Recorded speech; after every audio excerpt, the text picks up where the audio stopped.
कुलपति जो मिथिला विश्वविद्यालय और बिहार के तमाम विश्वविद्यालयों में आसीन है, भ्रष्टाचार में संलिप्त है। वो सारे आरोप एकदम मिथ्या हैं, झूठे हैं और तथ्यहीन हैं।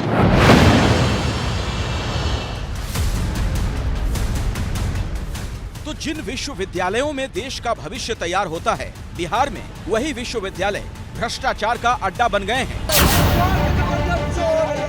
एक नहीं, राज्य की दो यूनिवर्सिटी के कुलपतियों पर गंभीर आरोप लगे हैं। और ये हाल तब है जब राज्य के मुख्यमंत्री नीतीश कुमार भ्रष्टाचार के मामले में जीरो टॉलरेंस नीति का दावा करते हैं। और मामला सिर्फ भ्रष्टाचार का ही नहीं, बिहार के ज्यादातर विश्वविद्यालयों की हालत इतनी खराब है कि वहां पढ़ाने के लिए टीचर नहीं, जबकि उच्च शिक्षा को लेकर सरकार में शामिल जेडीयू और बीजेपी चुनाव के वक्त बड़े बड़े दावे करती रही है। 2020 के चुनाव के वक्त बीजेपी ने आत्मनिर्भर बिहार का रोड मैप बताते हुए कहा था, एनडीए सरकार आने वाले एक साल में उच्च शिक्षा के विद्यालयों और संस्थानों में 3 लाख नए शिक्षकों की नियुक्ति करेगी। लेकिन एक साल में हुआ क्या, वो आपको दिखाएंगे आगे। अभी जरा नीतीश कुमार के 7 निश्चयों में से पहले निश्चय पर गौर कीजिए। उन्होंने युवा शक्ति को बिहार की प्रगति बताया था और इसके लिए संस्थानों की गुणवत्ता बढ़ाने का वादा भी किया था। लेकिन उन्हीं संस्थानों में पढ़ने वाली युवा शक्ति अब सड़कों पर है। ये छात्र सरकार से मांग कर रहे हैं कि यूनिवर्सिटी में पढ़ाई का माहौल बनाइए और जो लोग छात्रों के भविष्य से खिलवाड़ करके अपनी जेबें भरने में लगे हुए हैं, उनसे विश्वविद्यालय को मुक्त करवाइए। विश्वविद्यालय जैसे उच्च संस्थान जहां छात्रों का भविष्य तैयार होता हो, उस छात्रों के भविष्य के साथ खिलवाड़ करने का काम किया गया। भ्रष्टाचारी का जो आरोप है, फाइनेंशियल इन्होंने गबन किया है, रुपयों का भारी मात्रा में घोटाला है, उसकी जांच की मांग को लेकर के जो मिथिला विश्वविद्यालय के वीसी के ऊपर सीबीआई की जांच हो। विश्वविद्यालय के भ्रष्ट कुलपति की सीबीआई से जांच करनी होगी। दरभंगा के ये छात्र ललित नारायण मिथिला यूनिवर्सिटी के वीसी पर लगे आरोपों की जांच की मांग कर रहे हैं। मुर्दाबाद, मुर्दाबाद, भ्रष्ट वीसी मुर्दाबाद, मुर्दाबाद, मुर्दाबाद, भ्रष्ट वीसी इस्तीफा दो। इन लोगों ने वीसी सुरेंद्र प्रताप सिंह का पुतला जलाया और ये चेतावनी दी कि अगर उन पर कार्रवाई नहीं हुई तो आंदोलन और उग्र होगा।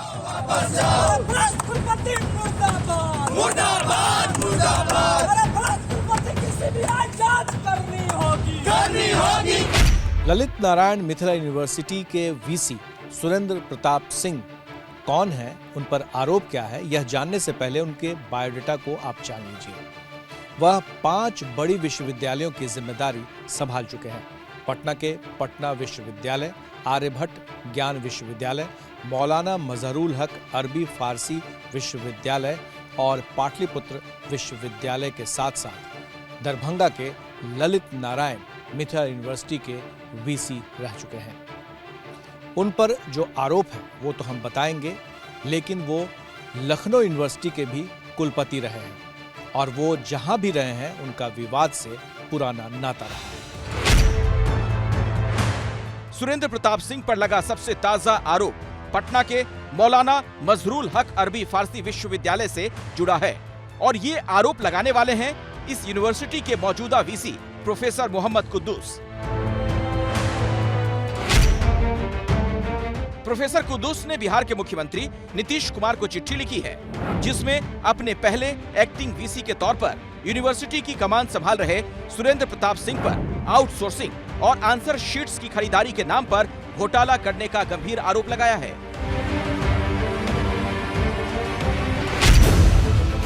प्रोफेसर कुद्दूस ने लिखा कि सुरेंद्र प्रताप सिंह ने लखनऊ की एक प्रिंटर कंपनी को 1,60,000 आंसर शीट सप्लाई करने का ऑर्डर दिया।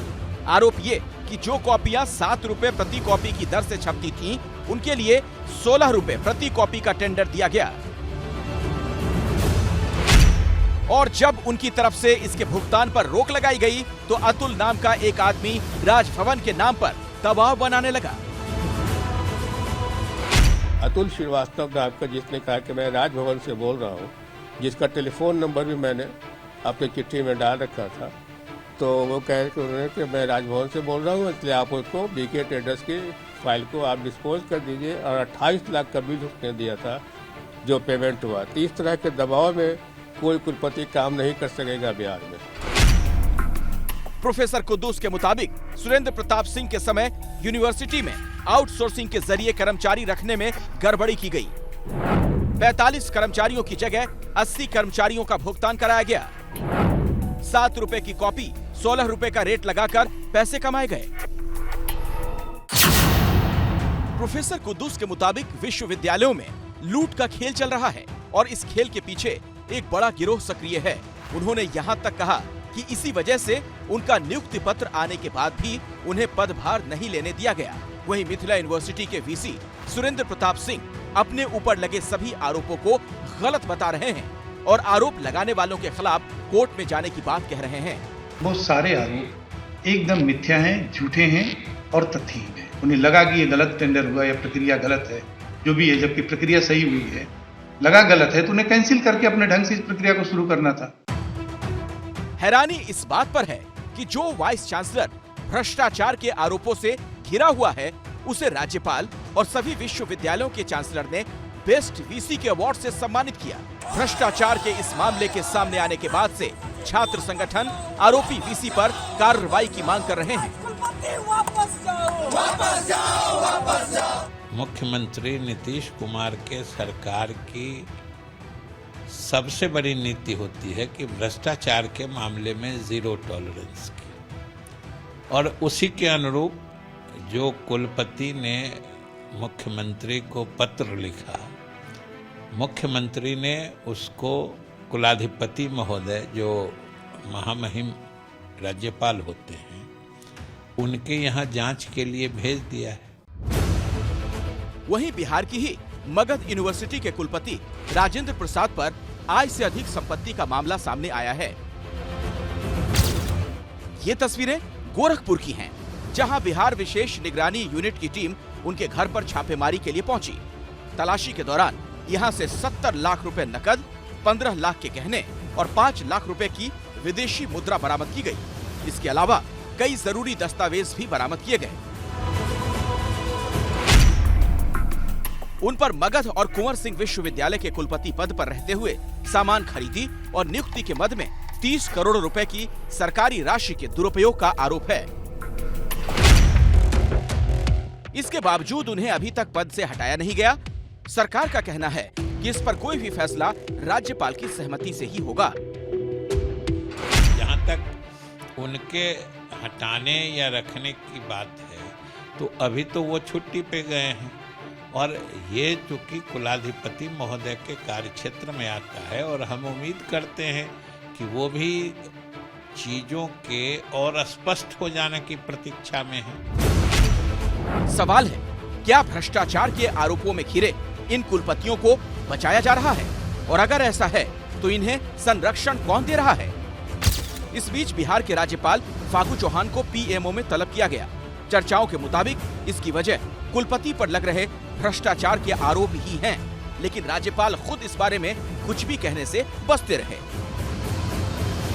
सवाल उठाने से करप्शन का विपक्ष आप लोगों के ऊपर सवाल उठा रहा है। जो उठा रहा है उसे पूछिए। तो ये हाल है बिहार का, जहां 15-16 सालों से राज्य सरकार दावा करती आ रही है कि बिहार में शिक्षा के क्षेत्र में जबरदस्त काम हुआ है और बिहार को देश में अग्रणी राज्यों में लाने की पहल की जा रही है। पर अगर विश्वविद्यालयों में पढ़ाई चौपट क्यों है, तो इसकी सबसे पहली वजह है कि वहां पर प्रोफेसर्स की भारी कमी। दूसरी तरफ नीतीश कुमार खुद 3 विश्वविद्यालय के वीसी बन चुके हैं, लेकिन उन्हें शायद इस बात की जानकारी हो रही होगी कि कितनी दिक्कतें आती हैं जब विश्वविद्यालय में शिक्षक न हो और तंत्र पूरी तरह से चौपट हो। बिहार के विश्वविद्यालयों से जुड़े कॉलेजों में लगभग 12,000 शिक्षकों के पद स्वीकृत हैं, लेकिन इस वक्त मुश्किल से 6,000 टीचर ही पढ़ा रहे हैं, यानी लगभग आधे पद खाली पड़े हैं। इसके बावजूद कुलपति बजाय विश्वविद्यालय के हालात सुधारने के भ्रष्टाचार करने में लगे हैं। सवाल है, इन सब के बावजूद सरकार हाथ पर हाथ धरे क्यों बैठी है?